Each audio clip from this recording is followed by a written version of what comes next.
আজকে আমরা প্রতিস্থাপন পদ্ধতি ব্যবহার করে তিনটি গাণিতিক সমস্যার সমাধান করব, অর্থাৎ যৌগীকরণ নির্ণয় করব। অর্থাৎ বিষয়টা কি দাঁড়ালো? বিষয়টা দাঁড়ালো এমন যে যৌগীকরণ নির্ণয়ে প্রতিস্থাপন পদ্ধতির ব্যবহার। আচ্ছা, আজকে আমাদের প্রথম যে গাণিতিক সমস্যাটি সেটা হচ্ছে এমন যে এখানে দেওয়া আছে নির্ণয় করো 1 নম্বর, যেটা integration sign 3x² dx divided by 1 plus x to the power 6। তাহলে আমরা এখন প্রথম গাণিতিক সমস্যার সমাধানটা শুরু করি। আচ্ছা, তাহলে হলো সমাধান। আমরা শুরু করব হচ্ছে 1 নং। প্রথমে আমরা লিখে নেই প্রশ্নটা। ইন্টিগ্রেশন সাইন দিলাম, তারপর হচ্ছে 3x² dx divided by 1 plus x to the power 6। এটা হচ্ছে আমাদের 1 নং গাণিতিক সমস্যা।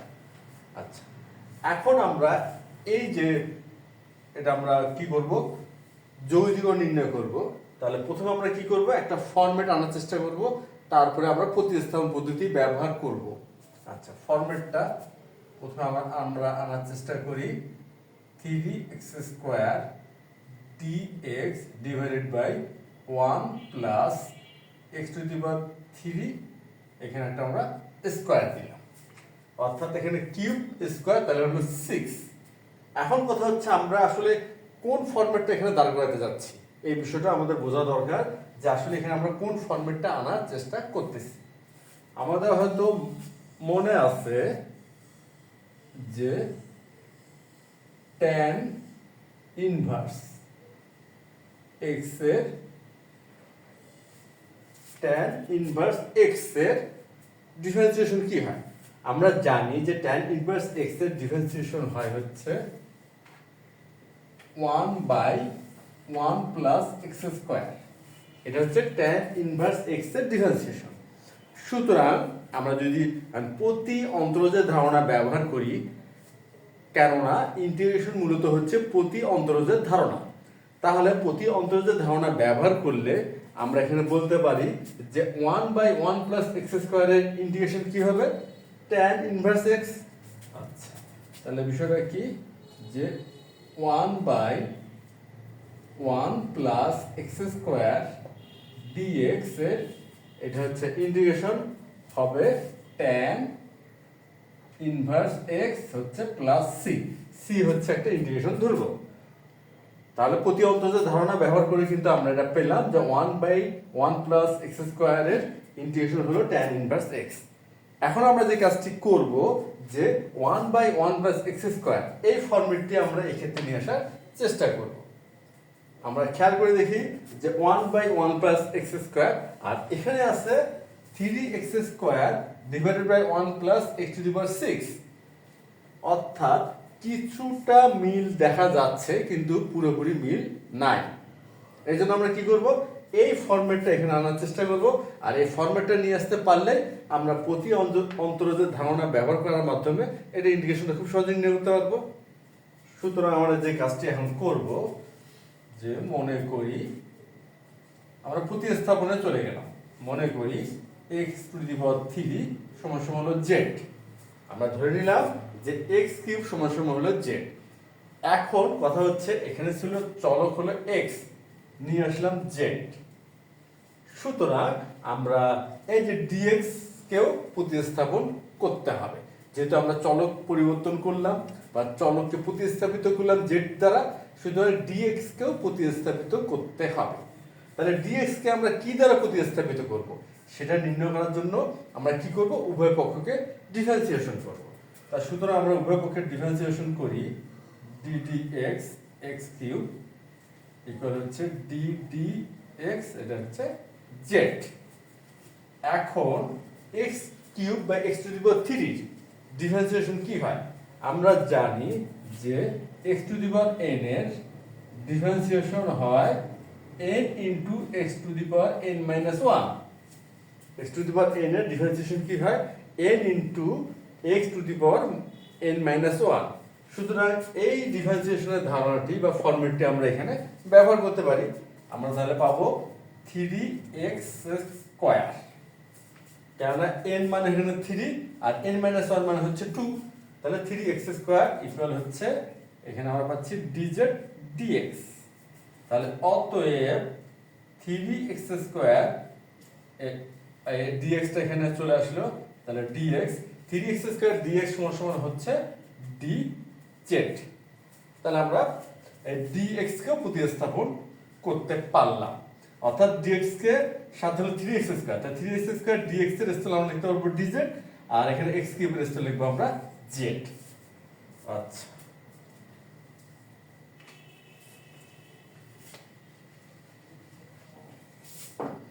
তাহলে এখন আমরা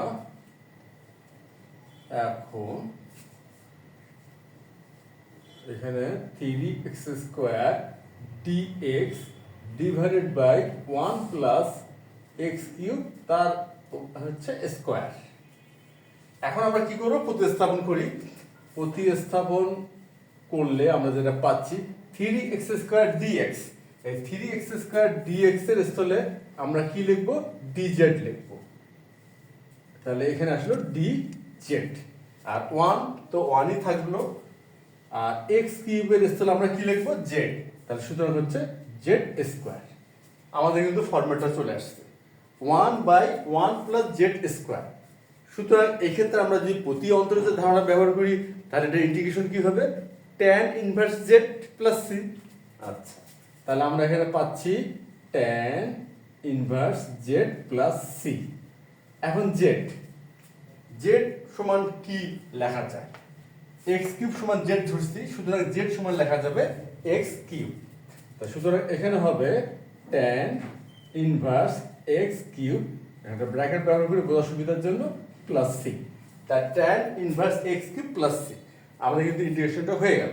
এক্ষেত্রে আমরা কি করলাম, এই ক্ষেত্রে আমরা প্রতিস্থাপন পদ্ধতি ব্যবহার করলাম, করে আমরা 1/1 প্লাস x², এটা যে tan ইনভার্সের ডিফারেন্সিয়েশন, এই ফরম্যাটটা নিয়ে আসার চেষ্টা করলাম এবং শেষ পর্যন্ত কিন্তু নিয়ে আসতে পারলাম। এরপর আমরা প্রতি অন্তর্জের ধারণা ব্যবহার করে ইন্টিগ্রেশনটা করে ফেললাম। তারপরে z এর স্থলে z সমান আমরা যেটা ধরে নিয়েছিলাম, বা x কিউব সমান z ধরে নিয়েছি, ওই জন্য z এর স্থলে আমরা x কিউবটা লিখে ফেললাম। তাহলে প্রতিস্থাপন পদ্ধতি এবং সেই সাথে হচ্ছে প্রতি অন্তর্জের ধারণা ব্যবহার করে আমরা কিন্তু 1 নং গাণিতিক সমস্যার সমাধানটা করে ফেললাম। এখন হচ্ছে আমাদের সমাধান নং 2, অর্থাৎ 2 নং গাণিতিক সমস্যার সমাধানটা এখন আমরা করব। আর এই ক্ষেত্রেও আমরা ব্যবহার করব প্রতিস্থাপন পদ্ধতি।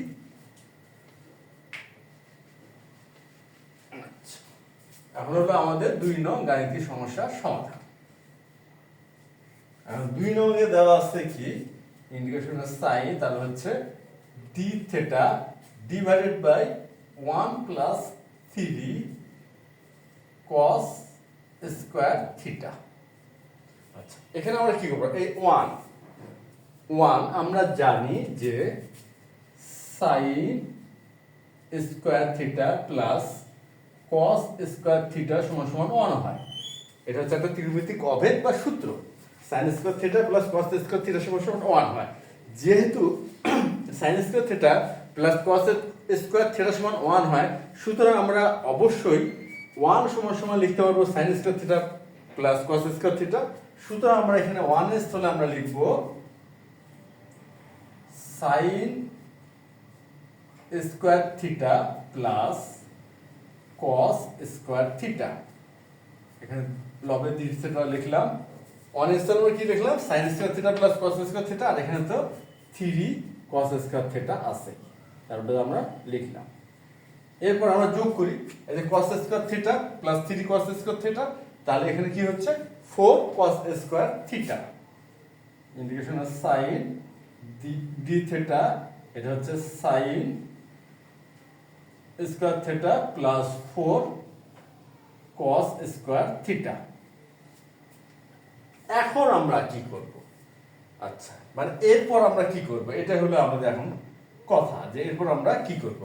এখন আমরা একটা ফরম্যাট আনার চেষ্টা করব, আর এই ফরম্যাটটা আনতে যে আমরা লববর্গে cos স্কয়ার থিটা দিয়ে কি করব, ভাগ করব।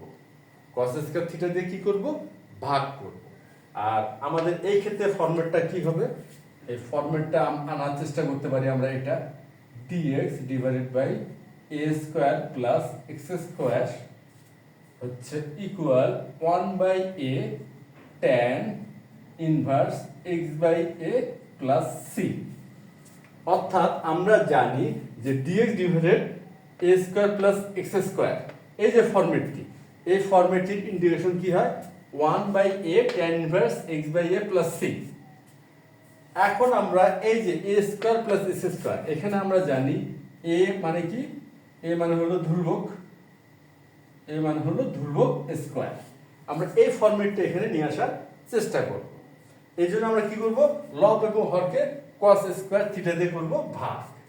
তার cos স্কয়ার থিটা দিয়ে যদি ভাগ করি তাহলে আমাদের লবে আসতেছে 1/cos স্কয়ার থিটা, এখানে d থিটা, আর ভাগ করব তাহলে sin স্কয়ার থিটা করব cos স্কয়ার থিটা দিয়ে ভাগ, আর 4cos স্কয়ার থিটাকেও ভাগ করব cos স্কয়ার থিটা দিয়ে। অর্থাৎ আমরা লব হরকে কি করলাম, cos স্কয়ার থিটা দিয়ে ভাগ করলাম।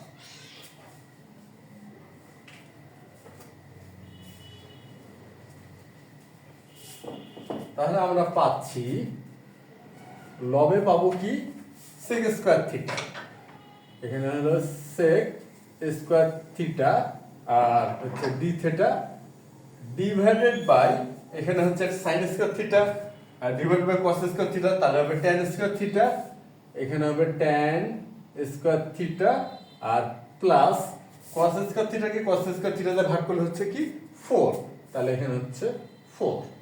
তাহলে ইকুয়াল আমরা এখন লিখতে পারি, একটু আমরা সাজায় নিতে পারি, sec square theta d theta, আর এই যে 4 কে লিখতে পারি 2 স্কয়ার প্লাস হচ্ছে tan স্কয়ার থিটা। আচ্ছা, এখন আমরা কি করব, প্রতিস্থাপন পদ্ধতিটা ব্যবহার করব, অর্থাৎ প্রতিস্থাপন করব। অর্থাৎ tan কেন প্রতিস্থাপন করব এটা একটু দেখে নিন। যে এই যে এখানে আমরা দেখি dx divided by a square plus x square সমান সমান কি লেখা যায়, এই যে a স্কয়ার প্লাস s স্কয়ার, এই ফরম্যাটটি থাকলে আমাদের ইন্টিগ্রেশন হয় 1/a tan inverse x by a plus c। এই আকারে থাকে, এই আকারে মানে আমাদের কি যে বলা যায় ফাংশনটি থাকে, যেটাকে আমরা ইন্টিগ্রেশন করব, সেক্ষেত্রে আমরা ইন্টিগ্রেশন পাই 1/a tan inverse x by a plus c। আমাদের কিন্তু মোটামুটি এটার সাথে মিল চলে আসছে। এই যে এখানে ধ্রুবক স্কয়ার, এখানেও ধ্রুবক স্কয়ার, আর এখানে ছিল x স্কয়ার, এখানে আছে tan স্কয়ার। এই জন্য আমরা কি করব, এখানে এই যে x z এই ধরনের একটা ফরম্যাট আনার চেষ্টা করব, যাতে এই ফরম্যাটটার সাথে এটা হুবহু মিলে যায়। এই জন্য এখানে আমরা আসলে প্রতিস্থাপনটা করব। তার সুতরাং এখানে আমরা প্রতিস্থাপন করি tan থিটাকে, tan থিটাকে প্রতিস্থাপন করব z দ্বারা, হচ্ছে z দ্বারা। তাহলে tan থিটা, অর্থাৎ থিটা ছিল এখানে চলক, নিলাম আমরা হলো z। সুতরাং আমরা কি করব, উভয় পক্ষকে ডিফারেন্সিয়েশন করে d থিটাকে প্রতিস্থাপন করার চেষ্টা করব, কি দ্বারা প্রতিস্থাপিত করা যায় সেটা নির্ণয় করব। তাহলে এখানে আমরা d থিটা, অর্থাৎ উভয় পক্ষকে কি করব, ডিফারেন্সিয়েশন করব, d থিটা হলো z। আমরা জানি যে tan থিটা ডিফারেন্সিয়েশন হয় sec square theta, tan theta differentiation কি হয় sec স্কয়ার থিটা। সুতরাং এখানে আমরা লিখি sec square theta equal dz d theta. অতএব sec square theta d theta সমান সমান হবে dz। আমরা কিন্তু পেয়ে গেলাম যে sec স্কয়ার থিটা আর d থিটা ইকুয়াল আমরা লিখতে পারি dz। অর্থাৎ আমরা sec স্কয়ার থিটা d থিটাকে প্রতিস্থাপন করব dz দ্বারা, আর tan থিটাকে প্রতিস্থাপন করব z দ্বারা। সেই ক্ষেত্রে আমরা কি পাব,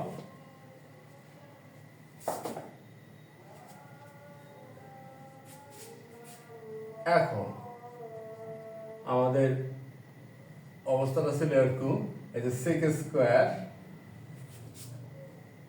theta d theta divided by 2 square plus tan square theta equal, আচ্ছা sec square theta d theta চলে আসলো dz। তাহলে এখানে আমরা dz লিখলাম, আর 2 স্কয়ার তো 2 স্কয়ারই থাকলো, আর tan square theta, tan theta সমান হলো জেড, তাহলে এখানে চলে আসলো জেড স্কয়ার। আমাদের খেয়াল করি আমাদের কিন্তু ফরম্যাটটা চলে আসছে, ফরম্যাটটা আমাদের কেমন ছিল আরেকবার দেখে নিই। Integration sign dx divided by a square plus x square. খেয়াল করি a স্কয়ার অর্থাৎ ধ্রুবক স্কয়ার, x স্কয়ার চলক ছিল dx, তাহলে z স্কয়ার dz। তাহলে আমাদের কিন্তু ফরম্যাটটা চলে আসছে। সুতরাং এটা ইন্টিগ্রেশন কি ছিল? ইন্টিগ্রেশন হয় 1/a tan inverse x by a plus c। তাহলে এখন এই ফরম্যাটের সাথে আমরা যদি তুলনা করি তাহলে এটার ইন্টিগ্রেশন কি পাবো হচ্ছে 1/2, a মানে কিন্তু এখানে 2, এখানে a স্কয়ার অর্থাৎ ধ্রুবক স্কয়ার, আর এখানে 2 স্কয়ার অর্থাৎ ধ্রুবক স্কয়ার। তাহলে a সমান কি হচ্ছে? a সমান হচ্ছে 2। তাহলে a এর স্থলে আমরা লিখলাম 2, তাহলে এখানে tan ইনভার্স z, এখানে ছিল x এজন্য x লিখছি, এখানে z আছে চলক তাহলে z লিখব বাই 2 প্লাস c। এখানে a, তাহলে a এর স্থলে লিখলাম 2। আচ্ছা, এরপর আমরা তেমন কিছুই করব না, জাস্ট খালি z এর স্থলে কি করব, আমরা tan থিটার সমান z ধরছি এজন্য z এর স্থলে লিখব tan থিটা। তাহলে 1/2 tan ইনভার্স, তাহলে tan theta divided by 2 plus c। আমরা কিন্তু ইন্টিগ্রেশনটা করে ফেললাম। তাহলে আমরা কি করলাম, এখানেও প্রতিস্থাপন পদ্ধতি ব্যবহার করে আমরা সেই ফরম্যাটটি আমরা দাঁড় করানোর চেষ্টা করলাম, যে ফরম্যাটটির আমরা ইন্টিগ্রেশন কি হয় সেটা আমরা পূর্বের ক্লাসগুলোতে এটা গাণিতিকভাবে প্রতিষ্ঠিত করছি, আর আজকে সেটা ব্যবহার করলাম। তাহলে এই ক্ষেত্রেও কিন্তু আমরা ব্যবহার করলাম প্রতিস্থাপন পদ্ধতি। এরপর আমরা শুরু করব 3 নং গাণিতিক সমস্যার সমাধান।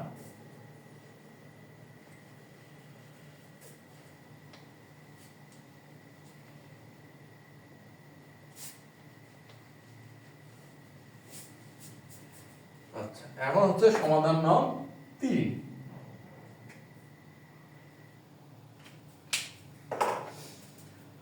তিন নং গাণিতিক সমস্যার সমাধানে যেটা আছে ইন্টিগ্রেশনের সাইন, প্রথমে আমরা প্রশ্নটা তুলে নিচ্ছি। এটা হচ্ছে sin x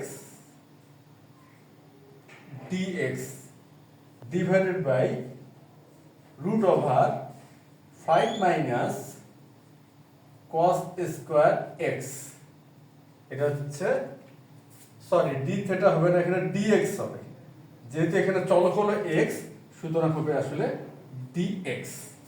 তাহলে কি হচ্ছে sin x dx divided by root over 5 minus cos square x। আচ্ছা, এখানে আমরা কি করব, একটা ফরম্যাট আনার চেষ্টা করব। কোন সেই ফরম্যাট? আচ্ছা, আমরা একটু দেখে নিচ্ছি ফরম্যাটটা কেমন। এই যে dx divided by root over a square minus x square সমান সমান হয়, বা এটা ইন্টিগ্রেশন হয় sin inverse x by a plus c। এই যে ফরম্যাটটি, যে dx divided by root over a square minus x square equal হয় হচ্ছে sin inverse x by a plus c। আর এখানে a মানে তো ধ্রুবক, এটা তো আমরা জানি। তা এই যে ফরম্যাটটি, এই ফরম্যাটটি আমরা এই গাণিতিক যে ফরম্যাট আছে এই ফরম্যাটটাকে পরিবর্তিত করে বা একটু মানে এদিক ওদিক করে বলা যেতে পারে, পরিবর্তন করে কি করব, এই ফরম্যাটে নিয়ে আসার চেষ্টা করব। এখন সেটা কিভাবে? আচ্ছা, এই ফরম্যাটটা কেন আমরা এখানে নির্ধারণ করলাম যে এই 3 নং বা আমরা এখন যে গাণিতিক সমস্যার সমাধান করতেছি সেটাকে এই ফরম্যাটে নিয়ে যাব, কেননা মিল আছে। মিলটা কোথায়? এখানে এই যে ডিভাইডেড অর্থাৎ লবে সরি হরে কি আছে, হরে একটা বর্গমূল সাইন আছে আর একটা স্কয়ার আছে চলো। আর এখানেও দেখি হ্যাঁ এই যে বর্গমূল সাইন আছে, এই যে চলকের স্কয়ার আছে। অর্থাৎ এই যে আজকে এই 3 নং গাণিতিক সমস্যাটির সাথে আমাদের জানা এই ফরম্যাটের মিল আছে। এজন্য আমরা চেষ্টা করব হুবহু যেন এই ফরম্যাটটা আমরা এখানে নিয়ে আসতে পারি। যদি হুবহু এই ফরম্যাটটা নিয়ে আসতে পারি তাহলে এই ফরম্যাটের সাথে তুলনা বা কম্পেয়ার করে আমরা এটা ইন্টিগ্রেশন খুব সহজে নির্ণয় করতে পারবো। আর এই ক্ষেত্রে আমরা ব্যবহার করব কি প্রতিস্থাপন পদ্ধতি। অর্থাৎ এখানে যে কাজটি করব, এই cos x কে প্রতিস্থাপিত করব, করে এখানে একটা চলক আনার চেষ্টা করবো। এটা তো x চলক আছে, কিন্তু এই ধরনের একটা চলক নিয়ে আসার চেষ্টা করবো। এখানে x, তাহলে এখানে দেখি আমরা z এই ধরনের একটা চলক আনতে পারি কিনা। এই জন্য আমরা কি করব, cos x কে ধরে নেব হচ্ছে z। তাহলে মনে করি cos x সমান সমান হচ্ছে z। তাহলে এখানে এই যে চলক x, এখানে মানে প্রতিস্থাপিত করব z দ্বারা।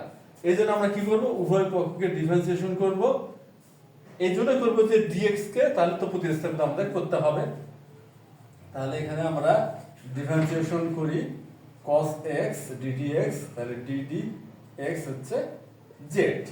বা এখন কথা হলো cos x এর ডিফারেন্সিয়েশন কি হয়। cos x এর আমরা জানি cos x এর ডিফারেন্সিয়েশন হয় sin x। তাই সুতরাং এখানে আমরা পাচ্ছি sin x ইকুয়াল হচ্ছে dz dx। তাহলে অতএব sin x dx সমান সমান হবে dz। এখানে কি কাজটা করলাম, এখানে এই যে dx এখানে ভাগ ছিল ডান পক্ষে, এখানে আসলে এটা গুণ sin x dx, আর উভয় পক্ষকে -1 দিয়ে গুণ করলাম, এই জন্য এটা হয়ে গেল প্লাস, এটা হয়ে গেল মাইনাস।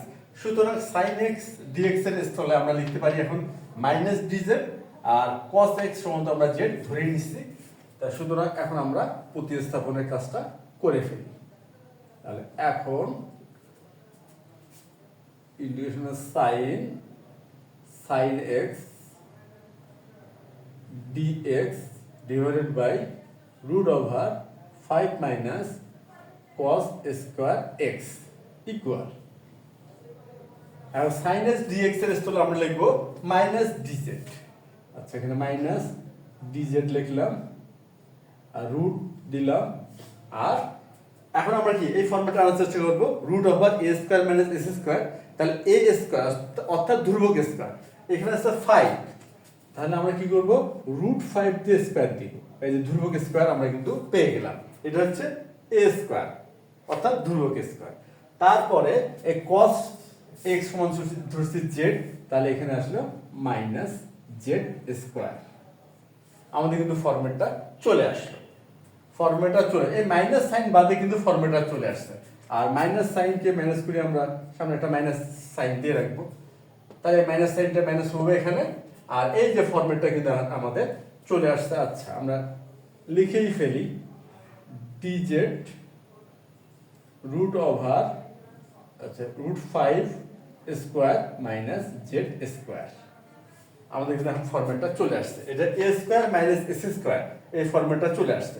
এখন তো তাহলে আমরা অনায়াসে এই যে ধারণাটি বা এই ফরম্যাটটি বা এর সাথে তুলনা করে, এই ফরম্যাটের সাথে তুলনা করে খুব সহজে এটা কি করতে পারি, ইন্টিগ্রেশন নির্ণয় করতে পারি। তাহলে আমাদের ইন্টিগ্রেশনটা কি হচ্ছে, sin ইনভার্স x/a, এখানে x কে, এখানে x মানে z, a মানে কি, a মানে ধ্রুবক, আর এখানে a হচ্ছে √5, কারণ ধ্রুবক স্কয়ার a², শুধু এখানে a আসছে, তাহলে √5² তাহলে এখানে আসবে √5, তাহলে √5 প্লাস c ইকুয়াল, এখন z এর স্থানে আমরা কি লিখবো, cos x, কেননা এই যে cos x, কেন এই জন্য যে আমরা cos x সমান ধরে নিছি z, তাহলে z এর স্থানে লিখবো আমরা cos x।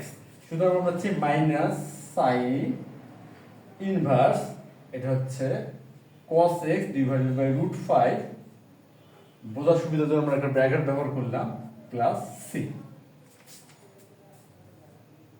আমাদের কিন্তু ইন্টিগ্রেশনটা হয়ে গেল। আর এই সূত্র আমরা ব্যবহার করলাম প্রতিস্থাপন পদ্ধতি। তাহলে আমরা এখন আশা করতে পারি, যেহেতু আমরা তিনটি গাণিতিক সমস্যার সমাধানে প্রতিস্থাপন পদ্ধতি এবং আমাদের যে জানা ফরম্যাটগুলো আছে সেইগুলো ব্যবহার করার মাধ্যমে এই তিনটি গাণিতিক সমস্যার সমাধান করলাম। তাহলে আশা রাখা যায় যে পরবর্তীতে আমরা এই ধরনের কোনো গাণিতিক সমস্যার সমাধানে এই প্রতিস্থাপন পদ্ধতি এবং জানা ফরম্যাটগুলো ঠিক এমনিভাবে আমরা ব্যবহার করতে পারবো। তাহলে আজ এ পর্যন্তই। ধন্যবাদ তোমাদের সবাইকে।